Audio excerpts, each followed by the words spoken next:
मतभेद आहे तो मतभेद बाबासाहेब आंबेडकरांनी या हिंदू संस्कृतीला, या काँग्रेसच्या कमिटीला समजावून सांगितला की जर तुमच्यामध्ये माणुसकीचं वातावरण असेल, मानव धर्माला सर्वांचे मूलभूत अधिकार, त्यांच्या मूलभूत गरजा, त्यांचे जे काही कायदे आहेत, या कायद्याचं सखोल ज्ञान मी त्यामध्ये समाविष्ट केलेलं आहे आणि प्रत्येक धर्माच्या माणसाला, प्रत्येक पंथाच्या माणसाला आपापल्या चाली, रीती, रूढी, परंपरा ज्या काही आहेत त्या आपापल्या धर्माप्रमाणे त्यांनी जपावं, त्यांनी त्या पाळाव्यात.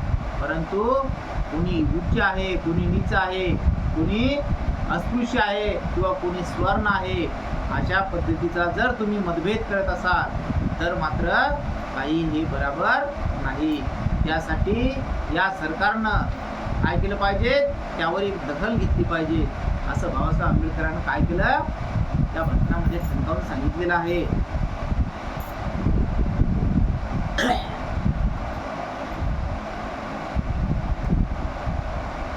लोकांच्या अनुमतीशिवाय सरकार ज्या पद्धतीने राज्यघटनेत वेळोवेळी दुरुस्त्या करीत होते त्या पद्धतीवर आंबेडकरांनी अगदी कडवट टीका केली. ते म्हणाले, राज्यघटनेचे वय 4 वर्ष आणि काही महिने आहे, परंतु तेवढ्या अवधीत सरकारने राज्यघटनेत 2दा दुरुस्ती केली. आताही ते तिसरी दुरुस्ती करीत आहे. सत्तारूढ पक्षाने इतक्या घाईने आणि अविचाराने ज्या राज्यघटनेत दुरुस्ती केली अशी एखादी राज्यघटना पृथ्वीच्या पाठीवर असेल की काय हे मला माहीत नाही. म्हणजे बाबासाहेब आंबेडकर काय म्हणतात की ही जी काही राज्यघटना आहे आणि या राज्यघटनेमध्ये कुठल्याही लोकांच्या अनुमतीशिवाय, म्हणजे जोपर्यंत या सभागृहाचा ठराव पारित होत नाही, लोकांना लोकांच्या गरजा समजल्या जात नाही, लोकांचे विचार त्याच्यावर आत्मसात केल्या जात नाही, तोपर्यंत तो कायदा किंवा त्या घटनेमध्ये कुठल्याच प्रकारच्या दुरुस्त करण्याचा अधिकार या सभागृहाला राहत नाही. परंतु तुम्ही जर कुणाची अनुमती घेत नसाल, तुम्ही जर कुणाचं विचार विनिमय करत नसाल, कोणाच्या गरजा कशा पद्धतीच्या आहेत, कोणाच्या मूलभूत गरजा आहेत का, कोणाच्या आर्थिक गरजा आहेत का, कोणाच्या सामाजिक गरजा आहेत का, कोणाच्या बांधिलकीच्या गरजा आहेत का, किंवा कोणाच्या समजूतपणाच्या गरजा आहेत का, म्हणजे अशा पद्धतीने सर्व लोकांच्या सर्वसामान्यांच्या ज्या गरजेचा विचार तुम्ही करत नाहात, त्या लोकांचे विचार तुम्ही आत्मसात करत नाहात. त्यामुळं मला असं वाटते की हे दुरुस्ती जे करत आहात तुम्ही, तर त्यावर माझा काय आहे, प्रखर विरोध आहे. बाबासाहेबांनी त्याच्यावर टीका केली की हे अगदी बरोबर नाही, हे सर्व चुकीचं आहे. कारण जेव्हा मी राज्यघटना या देशाची तयार केली तेव्हा या राज्यघटनेमध्ये सर्वत्र देशाचा विचार मी याच्यामध्ये आत्मसात केलेला आहे. प्रत्येक राष्ट्रातले विचार अनुमत्या मी यामध्ये मांडलेले आहेत. कारण असा एकही समाज किंवा एकही पंथ किंवा कुठल्याच जाती प्रथा या संविधानामध्ये मी टाळलेल्या नाही. आणि जर तुम्हाला असं वाटत असेल की आपण हे संविधान मोडावं आणि यामध्ये कुठल्या तरी मनुवादीच्या ज्या काही गरजा असतील, या मनुवाद्यांचे जे काही विचार असतील, तर हे विचार जेव्हा तुमच्या मनामध्ये येतात की आपण हे मनुचे विचार या संविधानामध्ये घातले पाहिजे आणि पुन्हा हे मनुवाद्याचं सरकार स्थापित झालं पाहिजे आणि मनुचा ग्रंथ पुन्हा जिवंत झाला पाहिजे, तर हे सर्व चुकीचं आहे. कारण या संविधानाने सर्व लोक समानतेच्या भावनेने वागत आहेत. कारण या भारताचं संविधानच या 3 तत्वावर अवलंबून आहे: समता, बंधुत्व आणि न्याय. या 3ही गोष्टीचा विचार करून, या 3 तत्वाचा विचार करून बाबासाहेब आंबेडकरांना मोठ्या कष्टाने हे भारताचं संविधान 2 वर्षे 11 महिने 17 दिवस अशा कालखंडामध्ये अहोरात्र आपल्या जीवाची पराकाष्ठा करून, आपल्या जीवावर विसंबून राहून, आपल्या जीवाची कुठल्याच प्रकारची बाबासाहेब आंबेडकरांना पर्वा केली नाही.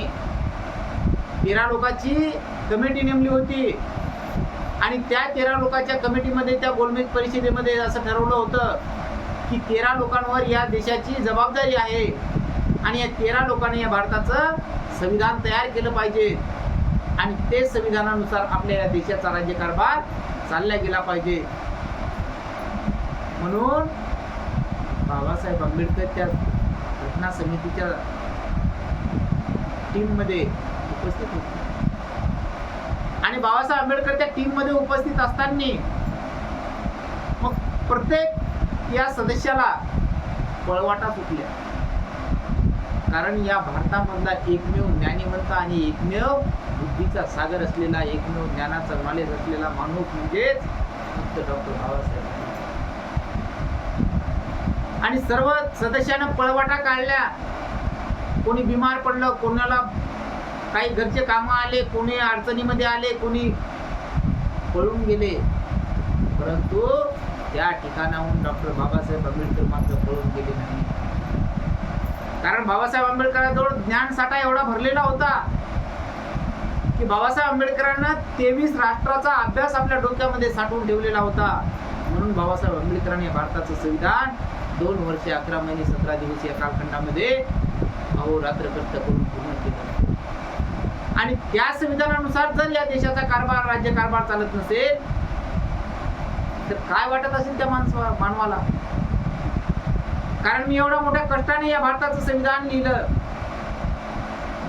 बाबासाहेब आंबेडकर त्या मसुदा समितीचे अध्यक्ष बनले. घटना समिती जेव्हा स्थापन झाली त्या घटना समितीचे अध्यक्ष डॉक्टर राजेंद्र प्रसाद बनले. बाबासाहेब आंबेडकरांना मसुद्याला मसुदा, मसुद्याला मसुदा, कागदाला कागद, कागदाला कागद असं जोडून एक गठ्ठा तयार केला आणि 26 जानेवारी 1950 रोजी या भारताचं संविधान बहाल केलं.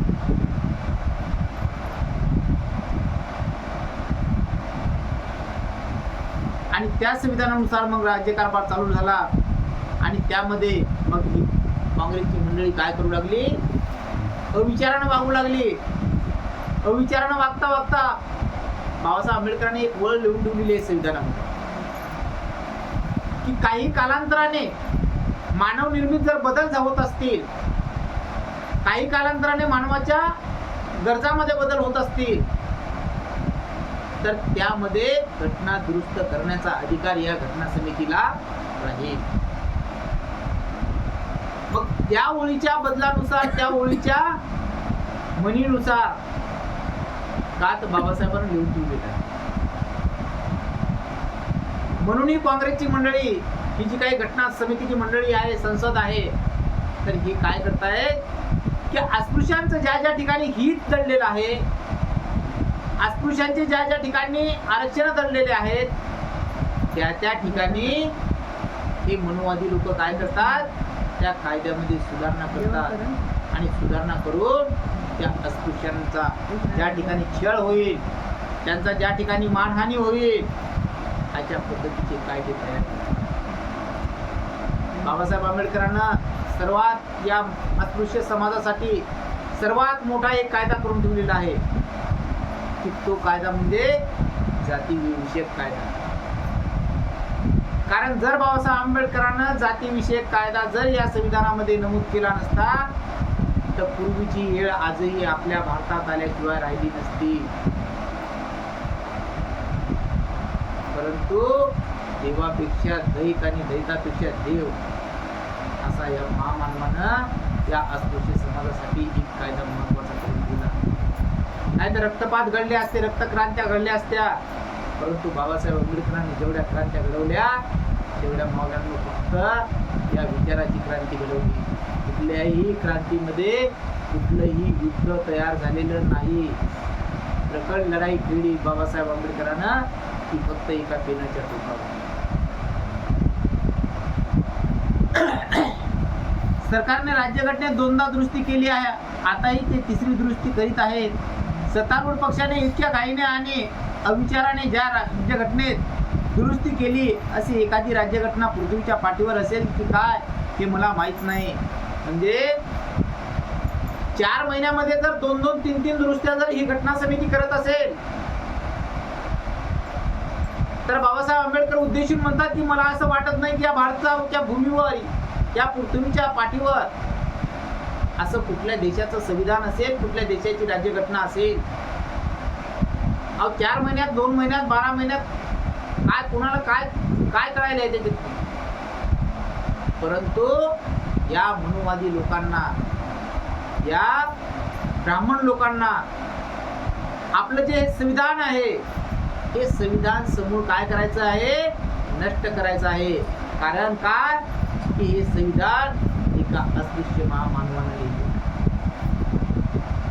आणि महामानवानं, कारण महामानव कोण म्हणत होते, परदेशातली लोक, इंग्लंड असेल, कोलंबिया असेल, उस्मानियाबाद असेल, किंवा न्यूयॉर्क असेल, अमेरिका असेल, जपान असेल, थायलंड असेल, असे अनेक जे काही राज्य आहेत, जे काही स्टेट आहेत, या सर्व राज्यामध्ये फक्त भारत देशाला ओळखतात ते फक्त 2 महामानव. सर्वात पहिले म्हणजे गौतम बुद्ध आणि दुसरे म्हणजे प्रकाश ज्ञान पंडित म्हणजे डॉक्टर बाबासाहेब आंबेडकर. प्रत्येक देशाची लोक या भारताकडे पाहून दर्शन घेतात की या मायभूमीमध्ये एक रत्नाची खाण जन्मलेली आहे.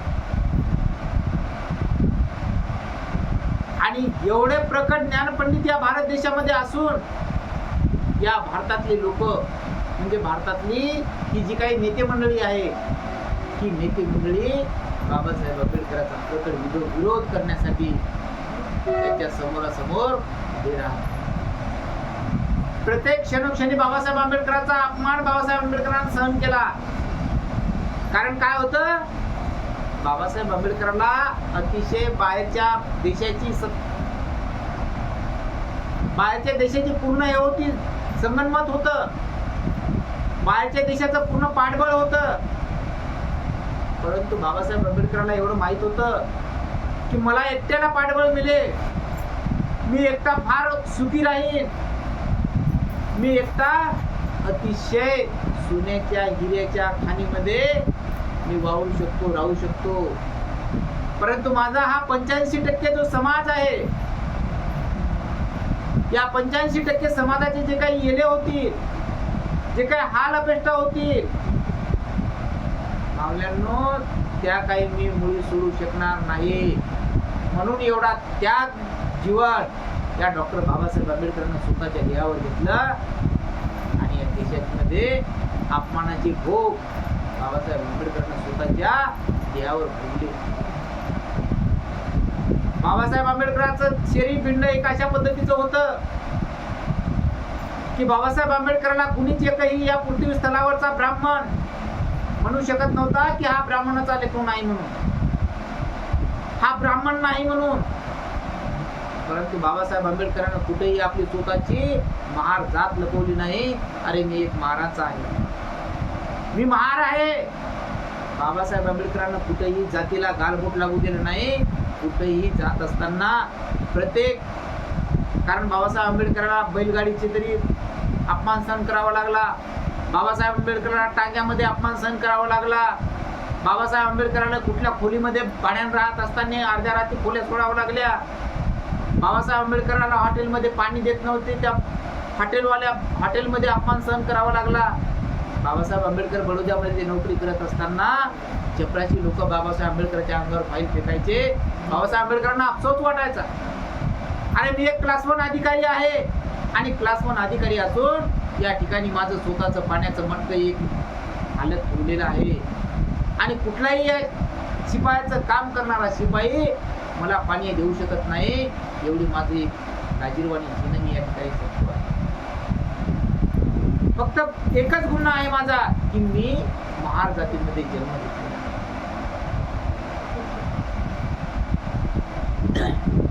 म्हणून बाबासाहेब आंबेडकर म्हणतात की एखादी राज्यघटना या पृथ्वीच्या पाठीवर असेल की काय हे मला माहित नाही. सरकारला केवळ बहुमत आहे म्हणून आपल्याला वाटेल तो निर्बंध करण्याची आणि लोकांना आपला हेतू कळल्याशिवाय राज्यघटनेत दुरुस्ती करण्याची सत्ता आहे अशी सरकारने आपली समजूत करून घेतली आहे. असा आंबेडकरांनी सरकारवर टोला आणला. सरकारला राज्यघटनेविषयी किती तिटकारा आणि अनादर वाटत आहे हे आपण पाहत आलो आहोत असेही त्यांनी सांगितले. म्हणजे या राज्यघटनेचा या काँग्रेसच्या मंडळींना, या सरकारला कितपत वाईट वाटत आहे, कितपत या राज्यघटनेबद्दल त्यांना तिरस्कार वाटतो आहे. कारण काय होतं, याच्यामध्ये अस्पृश्यांचं हित साधलेलं होतं. या राज्यघटनेमध्ये प्रत्येक मानवाचे अधिकार याच्यामध्ये नमूद केले होते. कारण यांना अस्पृश्य म्हणजे गरीब अधिक गरीब आणि श्रीमंत अधिक श्रीमंत. कारण गरीब कोणाची लोक होती, फक्त अस्पृश्य समाजाची लोक गरीब होती. आणि गरीब लोक ही उच्च पदावर गेली नाही पाहिजे, त्यांना शिक्षण मिळालं नाही पाहिजे, त्यांना कुठल्याच उच्च पदाच्या नोकऱ्या मिळाल्या नाहीत पाहिजेत. फक्त या लोकांनी काय करायचे, चाकरीचे काम करायचे, अन्यथा दुसरे काम या लोकांना मिळू नये. गुरंढोरं ओढण्याचे, कातडी चोलण्याचे किंवा शेतामध्ये राबून कष्ट करण्याचे, इंधन फोडण्याचे, अशा पद्धतीचे हलक्या दर्जाची जी काही कामं असेल हीच कामं या लोकांनी करत राहायचं. असं कोण सांगत होतं? हा मनुवाद सांगत होता. आणि या मनुवादाचा तिरस्कार म्हणून बाबासाहेब आंबेडकरांनी या देशाचं संविधान लिहिलं होतं. आणि त्या संविधानामध्ये या अस्पृश्य समाजाचं हित आणि वर्तन याच्यामध्ये नमूद केलं. आणि त्या वर्तनानुसार या भारताचं संविधान नसेल तर मात्र बाबासाहेब आंबेडकर तिरस्कारानं या सरकारला टोकतायत, टोले मारतायत की तुम्ही काय कामाचे.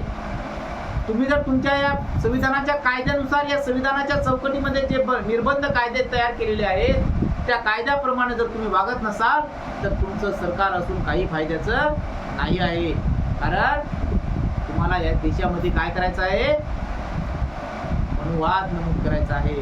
म्हणून तुम्ही या राज्यघटनेमध्ये वेळोवेळी बदल करण्याचा विचार तुम्ही मनामध्ये मांडता आहात. आणि विचार मनामध्ये आणून तुम्ही पुन्हा पुन्हा तेच ते आत्मसात करण्याचे प्रयत्न करता. आणि अशा पद्धतीच्या बदल करू तुम्ही निश्चितच संविधान एक दिवस नाहीच करण्याच्या मार्गाला लागत आहे. म्हणून बाबासाहेब आंबेडकर त्यांच्यावर टीका करतात. सरकारला राज्यघटना आणि निर्बंध यातील महत्त्वाचा फरक कळला पाहिजे. म्हणजे सरकार जे आहे तर या सरकारला त्याच्यामध्ये जे काही निर्बंध आहेत, जे काही नियम आहेत, यातला जे काही महत्त्वाचे घटक आहे तर याच्यामधला एक फरक कळला पाहिजे की नियम कोणते आहेत आणि त्यांच्यावर बंधनं कोणती आहेत.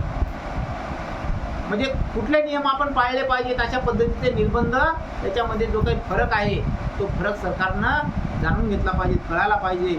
सरकारने राज्यघटनेला अधिक आदराने वागविले पाहिजे असे सरकारला त्यांनी बजावले. यावेळी आंबेडकरांचा टोला सरकारच्या वर्मीच बसला असला पाहिजे. कारण देशातील प्रमुख वृत्तपत्रांनी आंबेडकरांचे म्हणणे उचलून धरले. अशा केविलवाण्या अवस्थेत असणारी राज्यघटना आपल्या लहरीला, धोरणाला, योजनेला योग्य होण्यासाठी सरकार तिचा छळ करून तिला बेढप करीत आहे. हे पाहिल्यावर आंबेडकरांच्या मातृ हृदयाला अत्यंत वेदना झाल्या. बघा, वेदना का होणार नाही? जीव बाबासाहेब आंबेडकरांचा का झंझळणार नाही? कारण 13 लोक या भारताचं संविधान तयार करण्यासाठी नेमले होते. बाबासाहेब आंबेडकरांना भारतातल्या लोकांना पाचारण केलं नव्हतं. पंडित नेहरू, महात्मा गांधी, लाल बहादूर शास्त्री, आर व्यंकटरमण, राजेंद्र प्रसाद आणि सरदार वल्लभभाई पटेल, मौलाना आझाद, या लोकांची जी टीम होती ही टीम इंग्लंडमध्ये जाऊन पोहोचली होती. कारण इंग्रजाच्या हातामधून आपल्याला स्वातंत्र्य मिळणार होतं. आणि इंग्लंडमध्ये गोलमेज परिषद बोलावली होती. आणि त्या गोलमेज परिषदेमध्ये या सर्व आपल्या भारतीय काँग्रेसच्या मंडळीनं ठराव पारित केला. आणि त्या गोलमेज परिषद इंग्लंडमध्ये घ्यायचं ठरवलं.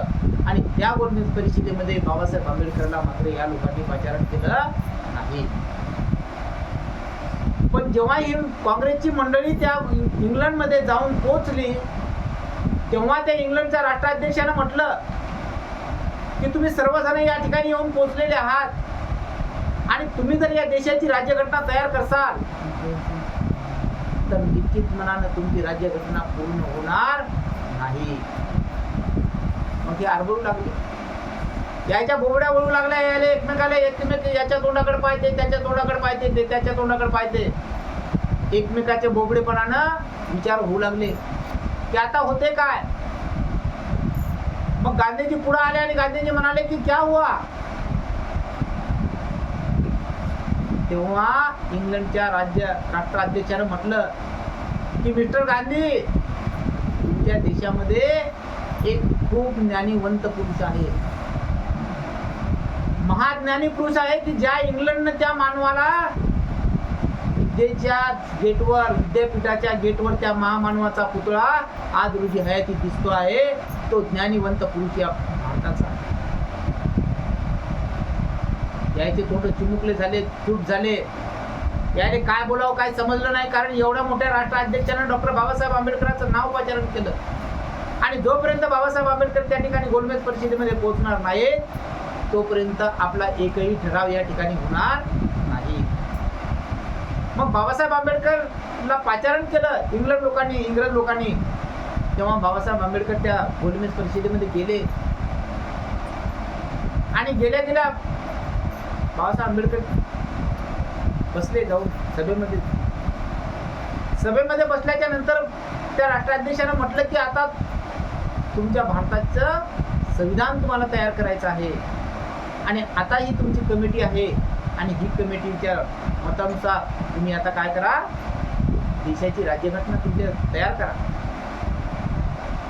आता हे एकमेकाच्या तोंडाकडे पाहत होते. यांना प्रत्येकाला माहित होतं पंडित जवाहरलाल नेहरू एक मानसशास्त्राचा प्राध्यापक होता, त्याला माहिती होती. त्या पंडित नेहरूनं पाचारण केलं की आता आपण काही जरी बोललो या ठिकाणी तरी आपलं काही चालत नाही, म्हणून त्यांना बाबासाहेब आंबेडकरांवर जबाबदारी टाकली. गांधीनं आणि नेहरूनं बाबासाहेब आंबेडकरांना म्हटले, बाबासाहेब आंबेडकरांनं महात्मा गांधीला कधीच महात्मा म्हटलं नाही. बाबासाहेब लगेच सुटाबुटात टाय कोटातनी उभे राहिले आणि धाडकन गांधीला विचारले की मिस्टर गांधी, आपल्या भारताचं जे संविधान आपल्याला तयार करायचं आहे यासाठी कुठली समिती आपण नेमली आहे. तेव्हा 12 लोक ही आणि 13वे बाबासाहेब आंबेडकर होते. की ठीक आहे मिस्टर आंबेडकर. मग डॉक्टर आंबेडकर या आपल्या भारताचं संविधान करा तयार, कशा पद्धतीनं करतात. परंतु बाबासाहेब आंबेडकर म्हणत की ठीक आहे, तुम्ही कोण कोण सभेमध्ये आहे, कोण कोण या परिषदेमध्ये आहे, कमिटीमध्ये कोण कोण आहे ते तुम्ही नेमा, कारण सरकार हे तुमचं राहणार. कारण अस्पृश्याला तुम्ही सरकारमध्ये समाविष्ट करून घेणार नाही याची मला पूर्ण खात्री आहे. कारण मला ज्या वेळेस या भारताला स्वातंत्र्य मिळायचं होतं तेव्हा माझ्या पुतळे सुद्धा तुम्ही लोकांना जाळलेले आहेत. बाबासाहेब आंबेडकरांना जेव्हा या भारताला स्वातंत्र्य मिळायचं होतं तेव्हा बाबासाहेब आंबेडकरांना या काँग्रेसच्या मंडळीनं देशद्रोही म्हणून सुद्धा संबोधलं. बाबासाहेब आंबेडकरांच्या नावानं काळ्या फिता सुद्धा या लोकांनी मिरवल्या. कारण काय होतं की बाबासाहेब हे अस्पृश्य होते आणि बाबासाहेब अस्पृश्य असून बाबासाहेब आंबेडकर या इंग्रज लोकांच्या शाळेमध्ये चांगल्या दर्जाचे स्वागत होते. कारण इंग्रजासोबत बाबासाहेब आंबेडकरांचं फार जुळतं नातं होतं आणि बाबासाहेब आंबेडकरांची एक हैसियत होती की बाबासाहेब आंबेडकरांनं त्याच्या अख्ख्या जीवनामध्ये एकही ग्रंथ मराठीमध्ये लिहिला नाही. हे जेवढे ग्रंथ असतील हे टोटल ग्रंथ मराठीतनी आजच्या प्राध्यापक मंडळीने केलेले आहेत. बाबासाहेब आंबेडकरांना एक वळ सुद्धा मराठीमध्ये लिहिले नाही. का लिहिलं नाही की बाबासाहेब आंबेडकरांचं ज्या प्रकारे इंग्लंडच्या सरकारनं स्वागत केलं होतं, न्यूयॉर्कच्या सरकारनं स्वागत केलं होतं, कोलंबियाच्या विद्यापीठानं स्वागत केलं होतं की बाबासाहेब आंबेडकर हे इंग्रजाचे पुरस्कर्ते आहेत आणि म्हणून बाबासाहेब आंबेडकरांना प्रत्येक ग्रंथ हा इंग्रजी भाषेमध्ये लिहिला. कारण काय होतं की जर मी मराठीमध्ये ग्रंथ लिहिले तर माझं जे काही लौकिक महत्त्व आहे, माझं जे काही व्यक्तिमत्व आहे हे या भारतामध्ये टिकून राहू शकणार नाही. आणि माझ्यासारखं लिखाण कोणी या भारतामध्ये करणार नाही याची परिपूर्ण जाणीव बाबासाहेब आंबेडकरला होती. म्हणून बाबासाहेब आंबेडकरांना एकही ग्रंथ मराठीमध्ये लिहिला नाही. सर्व ग्रंथ लिहिले हे सर्व इंग्रजी भाषेमध्ये लिहिले. आणि आज जे आपण वाचतो आहोत ते सर्व अनुवाद या प्राध्यापक मंडळीने केलेले वाचतो आहोत. बोला बुद्ध भगवान की, भीम भगवान की, महात्मा ज्योतिबा.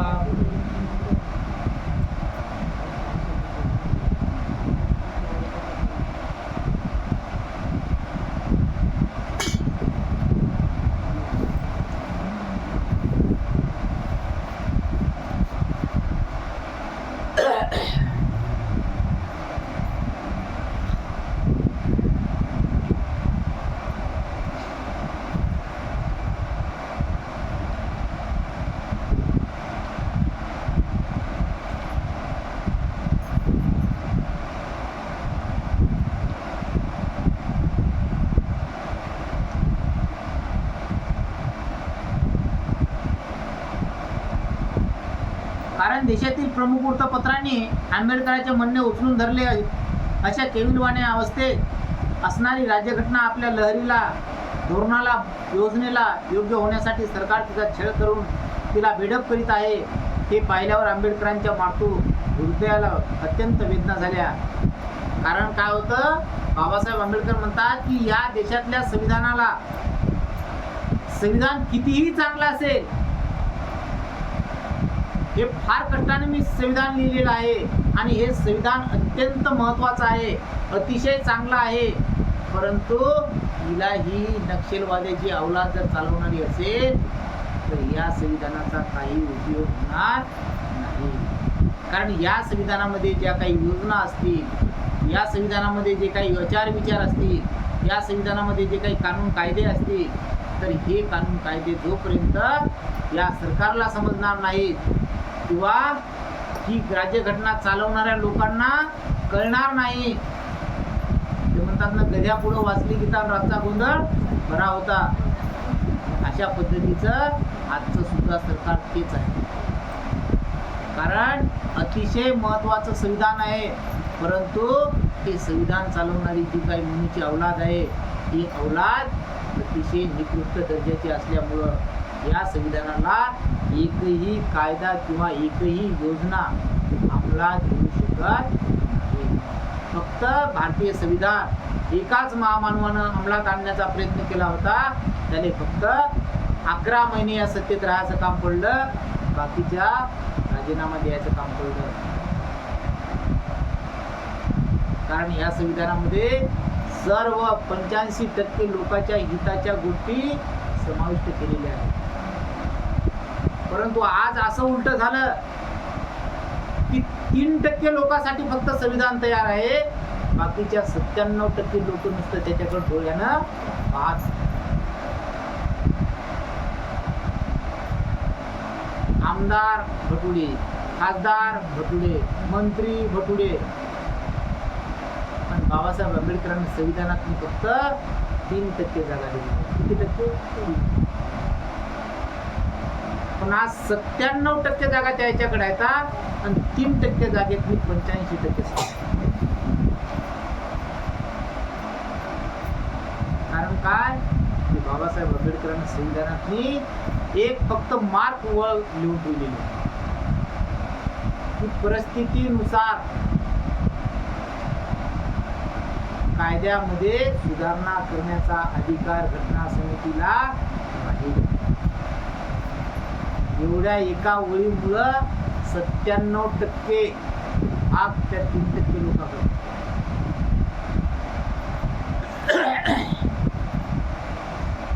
अस्पृश्यता विषयक गुन्हे या विधेयकावर 6 सप्टेंबर 1954 रोजी राज्यसभेत बोलताना आंबेडकर म्हणाले, अस्पृश्यांबाबत गुन्हा करणाऱ्यांना शासन केल्याविना अस्पृश्यतेचे निर्मूलन होणार नाही. सामाजिक बहिष्कार टाकणाऱ्यांना शिक्षा दिली पाहिजे, कारण ते आपल्या संपत्तिक स्थितीमुळे खेड्यातून अस्पृश्यांवर बहिष्कार टाकून त्यांना घटनेने दिलेले अधिकार उपभोगण्यास प्रतिबंध करू शकतात. आणि बघा काय म्हणतात बाबासाहेब आंबेडकर, की या अस्पृश्य लोकांसोबत जर कोणी पंगा घेत असेल, या अस्पृश्यांसोबत कुणी जर भांडण झगडा करत असेल, मी तुम्हाला सांगितलं की बाबासाहेब आंबेडकरांना एक असं संरक्षण या कायद्यामध्ये समाविष्ट करून ठेवलं, त्यामुळं आपण आम्ही सर्वजण जिवंत आहोत. कारण मानवरक्षित कायदा जर बाबासाहेब आंबेडकरांना या संविधानामध्ये लिहिला नसता, आपल्या लोकांचे भर दिवसा रस्त्यावर मुंडके लोकांना छाटले असते.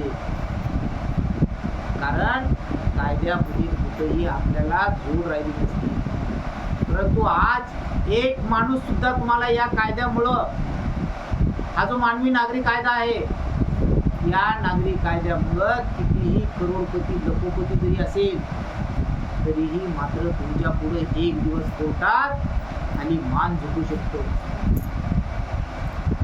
म्हणजे एवढा जबरदस्त कायदा आहे आपल्या अस्पृश्य समाजासाठी बाबासाहेब आंबेडकरांना त्या संविधानात लिहून ठेवलेला आहे. ते आपल्या सांपत्तिक स्थितीमुळे खेड्यातून अस्पृश्यांवर बहिष्कार टाकून त्यांना घटनेने दिलेले अधिकार उपभोगण्यास प्रतिबंध करू शकतात. सरकारला आपल्या सत्तेचा उपयोग करून पंजाबमधील जमिनीच्या निर्बंधासारख्या बऱ्याच निर्बंधात अस्पृश्य वर्गाच्या हिताच्या दृष्टीने दुरुस्ती करता येईल. पंजाबच्या निर्बंधाप्रमाणे अस्पृश्यांना दुजाभावाने वागविण्यात येते.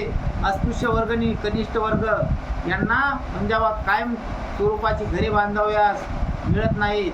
म्हणजे या पंजाब देशमध्ये अजूनही त्या ठिकाणी जातीभेद पाळला जातो. अजूनही अस्पृश्यच्या लोकांना घरदार मिळत नाहीत. स्वतःच्या जमिनी सुद्धा त्या लोकांना नाहीत. म्हणजे एवढा त्या ठिकाणी मनोवाद चाललेला आहे. आणि तुम्ही जर या पंजाब सारखं वातावरण तुम्हाला जर या भारत देशामध्ये आणायचं असेल, या भारतामध्ये करायचं असेल, तर मात्र हे या कायद्याच्या विरोधामध्ये राहील. कोण कनिष्ठ आहे, कोण वरिष्ठ आहे, कोण उच्च आहे, कोण नीच आहे, या सर्व गोष्टीचा कायदा पुणे देशामध्ये राबवला जातो, पंजाबमध्ये राबवला जातो. आणि हा पंजाब मधला कायदा जर तुम्हाला भारतामध्ये आणायचा असेल तर मात्र या ठिकाणी समानतेचा कायदा होऊ शकत नाही. आणि त्यामुळे या संविधानामध्ये अशा प्रकारची तरतूद नाही. आंबेडकरांनी गृहमंत्रींनी विधिमंत्री यांच्या मंत्रालयांना आळसी म्हटले आणि त्यांना त्या बाबतीत काही कार्य करण्याची अवस्था वा आज नाही आणि ध्येयवाद सुद्धा नाही असाही त्यांच्यावर आरोप केला. म्हणजे बाबासाहेब आंबेडकरांनी त्या सरकारचे जे काही गृहमंत्री आहेत, जे काही तज्ज्ञ मंत्री आहेत, न्यायिक मंत्री आहेत, विधिमंत्री आहेत, या दोनही मंत्र्याचा काय केला बाबासाहेब आंबेडकरांना? स्वीकार केला. ही लोक आळशी आहेत, या लोकांना काम करण्याचा उत्साह नाही. यांना उत्साह का येत नाही? कारण इथं अस्पृश्यांचे अधिकार मांडावे लागतात, अस्पृश्यांचं हित साधावं लागतं. म्हणून ही आळशी लोक या सरकारमध्ये समाविष्ट आहेत. आणि अशा पद्धतीचे जर हे वागत असतील तर भारताचं जे काही उच्चाटनाचं जे काही ध्येय आहे, उद्दिष्ट आहे, हे मात्र काही पुरं होऊ शकणार नाही असा त्यांच्यावर आरोप केला. त्या विधेयकाला नागरिक हक्क, अस्पृश्य वर्गाचे संरक्षण, निर्बंध असे नाव देता आले असते. गृहमंत्र्यांनी त्या विधेयकातच स्पष्टपणे म्हटले पाहिजे होते की अस्पृश्यांना आपल्या नागरिक व घटनात्मक हक्काचा उपभोग घेण्याचा मार्गात येणारा कोणताही अडथळा दूर करण्याचे या विधेयकाचे ध्येय आहे असे म्हटले असते तर बरे झाले असते, असेही ते शेवटी म्हणाले. ते बाबासाहेब आंबेडकर म्हणतात की या नागरी कायद्यामुळे, या अस्पृश्यांच्या निर्बंध कायद्यामुळे या मानवाचं जीवन, या अस्पृश्यांचं जीवन हे कसं झालेलं आहे? प्रफुल्लित झालेलं आहे. कारण त्यांना त्यांच्या स्वतःच्या जीवनामध्ये कुठल्याच प्रकारची भय आणि भीती निर्माण नाही. कारण हम रस्त्यावर जरी तो उभा राहिला तरीही त्याला कुणी जाती विषयक किंवा अस्पृश्य विषयक असं कुणी गालबोट त्याला लावू शकत नाही अथवा शिवीगाळ करू शकत नाही. का करू शकत नाही? कारण त्याच्या पाठीशी हा अस्पृश्य निर्बंधनाचा कायदा म्हणजे नागरी कायदा हा त्याच्या पाठीशी आहे. आणि या कायद्यामुळं या अस्पृश्याचं संरक्षण केलं जातं, मानवी हक्काचं संरक्षण केलं जातं, मानहानीचं संरक्षण केलं जातं. आणि या सवर्ण लोकांना त्यापासून थांबण्यात येतं. आणि म्हणून या लोकांना पुढं एक दिवस तरी ही सवर्ण लोक काय करतात? मान झुकवण्यालाही करतात. 3 ऑक्टोबर 1954 रोजी डॉक्टर आंबेडकरांचे आकाशवाणीवर माझे वैज्ञानिक तत्वज्ञान या मालिकेत एक भाषण झाले. म्हणजे बाबासाहेब आंबेडकरांनी 3 ऑक्टोबर 1954 रोजी म्हणजे एक मालिका ठेवली आणि त्या मालिकेमध्ये बाबासाहेब आंबेडकरांचं एक तत्वज्ञान होतं. त्यात ते म्हणाले, प्रत्येक मनुष्याच्या जीवनाचे एक तत्वज्ञान असले पाहिजे. कारण आपली वर्तणूक मोजण्यास प्रत्येकाजवळ कोणती तरी मापकाठी असावयास हवी. म्हणजे प्रत्येक माणसाला आपल्याजवळ कितपत ज्ञानसाठा आहे. कारण माणसाच्या डोक्यामध्ये जर ज्ञानाचा भंडार असेल तर तो कुठेही उभा केला किंवा कुठेही उभा थाटला तरीही तो कमी पडू शकत नाही. पण जर तुमच्याजवळ ज्ञानसाठा कुठल्याच पद्धतीचा नसेल तर मात्र तुम्हाला तुमची बोबडी वळल्याशिवाय राहणार नाही. कारण तुम्हाला कुठल्याच पद्धतीचं ज्ञान अर्जन करता येणार नाही. बोला बुद्ध भगवान की, भीम भगवान की, महात्मा ज्योतिबा फुले की.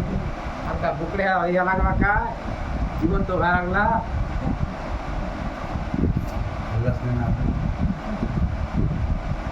हा?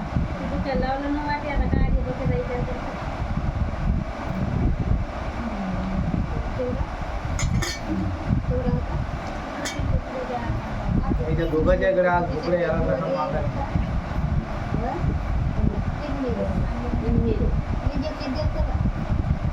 बरोबर चालू आहे. जे पाहिजे त्याच्याकडे, जे पाहिजे त्याच्याकडे. सट दोघांच्या सोबत काढ.